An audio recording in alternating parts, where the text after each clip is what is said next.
আসসালামু আলাইকুম বন্ধুরা। আজকে মুনিয়া কিচেনে আপনারা পাবেন সত্যি খুব খুব খুব ইজি একটি রেসিপি, যেটা হচ্ছে কিভাবে আমরা বাড়িতে বসে ঘি বানাবো। একদম দুটো উপকরণ লাগবে ঘি বানানোর জন্য। আমার মনে হয় না এত সহজভাবে আপনাদের কেউ দেখাবে। তো ভিডিওটি আপনারা পুরোটাই দেখবেন, একটু টান দেবেন না, তাহলে বুঝতে পারবেন না। খুব সহজভাবে দেখাবো। আমি প্রথমে কিছু সর তুলে রাখতাম, জমিয়ে আমার 1 মাসের মতো এই সরগুলো আমি জমিয়ে রেখেছিলাম।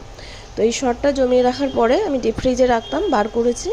করে আমি কিছুই করিনি, কোনো মেশিন লাগবে না, কোনো ব্লেন্ডার লাগবে না, কোনো হ্যান্ড ব্লেন্ডার লাগবে না, কিচ্ছু না। জাস্ট আপনি হাত দিয়ে একটু মাখাবেন, মাখাতে ওর দুধটা ছেড়ে দেবে। তখন আপনি ওটা একটু ঠান্ডা বরফ দিয়ে বা বরফ জল দিয়ে ওটা তুলে নেবেন।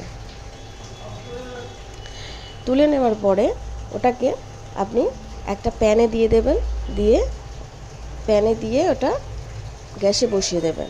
তারপরে দেখুন আমার সামান্য একটুখানিতে কতটা ঘি বার হয়েছে, দেখতে পাচ্ছেন? এই যে ঘিটা বার হয়েছে, এটা আমি আমার অরিজিনাল ঘি, এবং শুধুমাত্র দুধের সর দিয়ে এই ঘি বানানো, আর কিচ্ছু না, আমার কিচ্ছু লাগেনি। আর এত সহজভাবে যে ঘি তৈরি করা যায় বাড়িতে, আপনারা ভাবতেও পারবেন না। আমার ভিডিওটি না দেখলে আপনারা বিশ্বাসই করবেন না। তো অবশ্যই ভিডিওটি পুরো দেখবেন। আপনারা যদি বলেন লং ভিডিও দিতে, আমি লং ভিডিও দিয়ে দেবো। এবং কমেন্ট করে আমাকে অবশ্যই জানাবেন ভিডিওটি কেমন লাগলো। লাইক, কমেন্ট, শেয়ার করবেন এবং সাবস্ক্রাইব করবেন। আর যদি ফেসবুক পেজ থেকে দেখেন মুন্নির রান্নাঘর, তাহলে সেখানে অবশ্যই ফলো দিয়ে রাখবেন।